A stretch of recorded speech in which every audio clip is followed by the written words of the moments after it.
Hello, ladies and gentlemen. NanMan here with my next StarCraft 2 cast, and this one is actually a very exciting game from the ONOG Invitational that took place about 2 weeks or so ago, I think now it is, of course. Let's go through and introduce the players, and we'll talk a little bit more about the event itself. Spawning down here in the bottom left-hand side, it is our blue Terran player from the team NrG. It is, of course, NrGLuckyFool. Now, some of you guys might know him.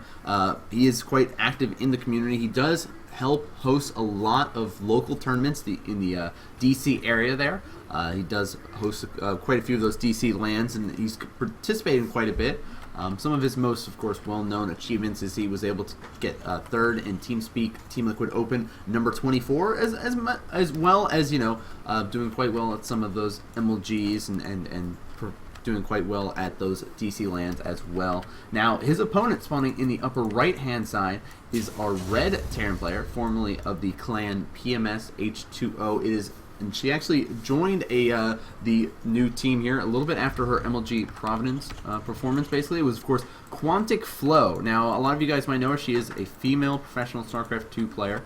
She's placed quite highly in a lot of those female tournaments, such as like the Iron Lady Cup and the Zoe, I can't remember, it starts with a D or something. I don't know. So she's done quite well, and though she also did quite well at Providence, and she got picked up by Quantic, so very exciting to see her doing well in that sense. Now, if you guys aren't familiar with the map itself, it is, of course, the map that won the Team Liquid map contest. It is known as the Cloud Kingdom. I was lucky enough to be able to cast the Team Liquid Open that had all of these maps in the map pool, and it's pretty long map. As you can see, the distance between the two bases. There's these two watchtowers in the center, basically to watch this one area. There's, of course, this little flying shark hanging out in the center there. Space shark. Space shark, thank you. And of course, it's basically to watch this one main path here that has the destructible rocks. Most of the players will walk through here in order to get over to their opponent's side of the base. You could still walk along the right-hand side or left-hand side to go over by your opponent's third bases,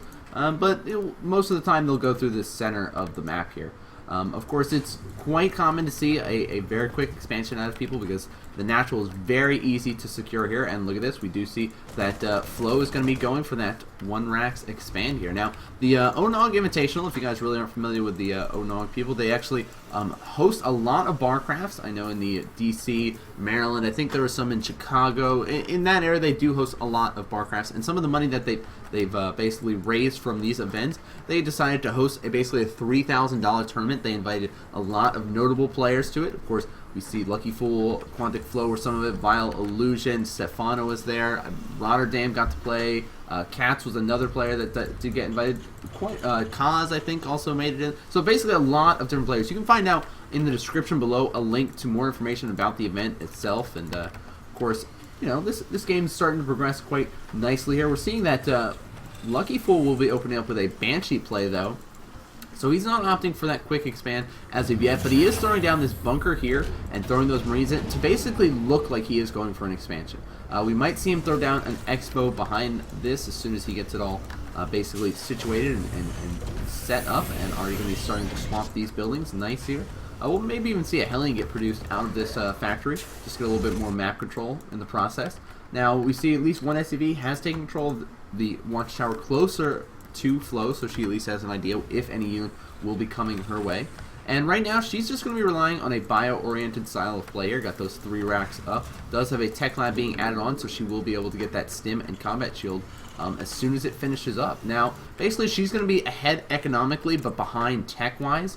We do see she is going to be up to 23 SCVs right now, able to double produce SCVs and mules to this natural right now if she so desired, and going to be even throwing down a bunker here at the basically natural to make sure she's nice and safe. Looks like she did go for a little bit of a scan here, and was able to basically see everything that her opponent is doing. Knows that there is going to be a Banshee play that is coming out. We do see that LuckyFool will be opting for a cloak opening here.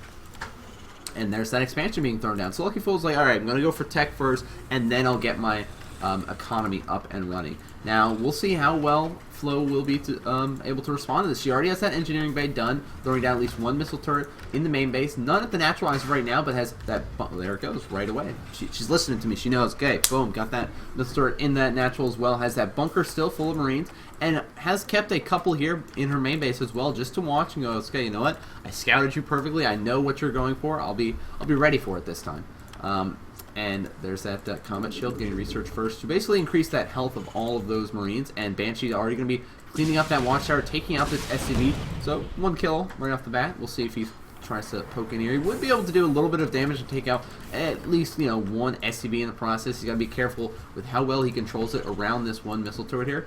And looks like he's going to move his way in here and sees there is a missile turret, but in a nice position, will be able to take out and basically stop mining on at least this couple of middle patches here. But Flo quickly gets those Marines out of that bunker and tries to basically draw that Banshee away, and will be able to do a lot of damage. Cloak does come out, and he is able to at least pick off another Marine. We do see more Marines coming out here to help reinforce this area. She does have some energy saved up, so she could go for a Cloak, but she's going to wait right now and try to just push these couple of Banshees away with the Marines. Now, second Banshee has joined up here with the first one. Natural's now finished up, but you see that Orbital Command coming down, and mass tech labs have been added on to all of these buildings. You see Sage Tanks and Siege Mode coming out, as well as a couple Marines still being produced. 2 more barracks being added on. So it looks like he's just going to transition into a Marine Siege Tank style of play to basically battle out against Flo's mass Marine style right now. Now, she is getting that starport, does have that factory going down with a reactor, and she'll probably do that little bit of swap with these 2 buildings here, just so she can start double producing those medevacs. And boom, there we go. Has started that +1 infantry weapons as well, so she's just going to rely solely on Marines right now. There's nothing wrong with that. Even throwing down a second missile turret here just to be super safe, to make sure, okay, you know what, this one's not enough to really defend this entire area. I'm going to throw this down here so I can mine from these mineral patches as well as get this Vespene geyser taken. It looks like scouting SCV will come in here, and we'll get an idea, okay, you know, you have at least have that bunker there, but wasn't able to see that expansion. She can assume, though, that at this point, there is an expansion down, and he's not going for some crazy all-in. And we do see there's those medevacs being produced 2 at a time here, just popping out, as well as all of these Marines. So we'll see if she decides to go for a little bit of a drop play coming out, or unloading. We might just push forward here and see what sort of damage she can do. 1 Marine has been taken by the watchtower over here on Lucky Fool's side of the map, and I do like these positioning of these tanks here, basically hugging this command center. He could start to, of course, position 1 over by this 1 refinery and really start to branch out a little bit more, but as of now, it's really not that big of a deal, and Marines will be able to clean up the watchtower here, and looks like Lucky Fool is going to be scooting on out with his SCV, trying to scoot and get a little bit more scouting intel here. And looks like we might see Flo just go for a straight up elevator play into her opponent's base from this third. But look at this. Marines are positioned here as well as this Banshee. She scans and sees, okay, there's a lot of siege tanks at that the main or the natural, so the main base might be undefended, and she's going to be flying in here. And nice reaction time. As soon as she sees all those Marines, pulls back, realizing there is no way that I will be able to drop at this point. We do see that basically mass upgrades going to be coming out from Lucky Fool now. We see that +1 infantry armor, as well as that +1 weapons going to be researched to increase that attack and armor of all those Marines. And Stim just now finishing up as well. So back on over on Flo's side, we do see she is getting that +1 armor. Does have that double engineering base, so she should be starting that right there, +2 weapons very shortly. And adding on a couple more racks in the process, even getting that 3rd command center added on. Even started to get a few siege tanks, so she might go into that Marine siege tank style of play as well. Has siege mode researched, and so it looks like they're both going to be going for a more standard style of play. This got time going, okay, you know what? Let's just kind of feel each other out. It's game 1 in this series. Right now, we'll kind of play a little bit more of a longer macro-oriented game, and Flo is going to be the first one to drop down that sensor tower. We'll see there's at least that 1 SCV located here, and we'll pop on over here, take that out, and be able to expand to her 3rd base here. Back on over on Lucky Fool's side, looks like he's just going to start to mass up quite a scary force right now, and maybe even go for a little bit of push here. We don't see that he does have a 3rd base on the way as of yet, but it looks like it's just going to be opting for this 2-base timing attack here. It's got quite a bit of Banshees mixed in for support against those siege tanks, and we do see he is sitting at 130 supply compared to the 110 of his opponent here. Lots of reactors coming down, and oh, a little bit of engagement here. Stim comes out from nice, just only using one wave of those Marines, not stimming all of them in the process there. And LuckyFool does have a little bit of an advantage being on the high ground. He can basically keep control of this watchtower by sniping those Marines, and gonna swing around here, going in with those oh, Banshees, nice scan out of flow, will take a lot of damage on one of them, but siege tanks are on the high ground here, able to do a nice amount of damage, and both players just kind of trying to poke and prod, see if they can find some sort of vulnerability in each other's play to be able to exploit and take out a few units. And ooh, another stim comes out here, and he's got to be careful with these two Banshees. He does have a lot of energy saved up.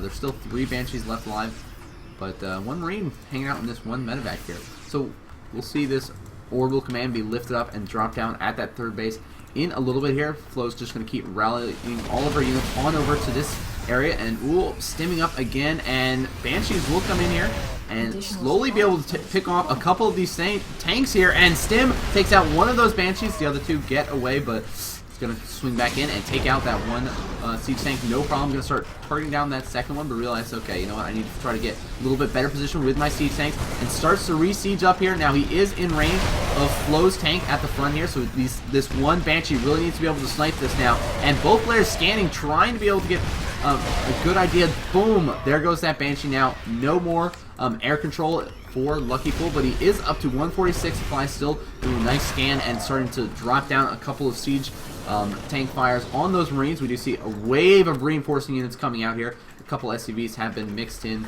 It looks like on accident though, since this one is carrying a couple barrels of that Vespian gas now.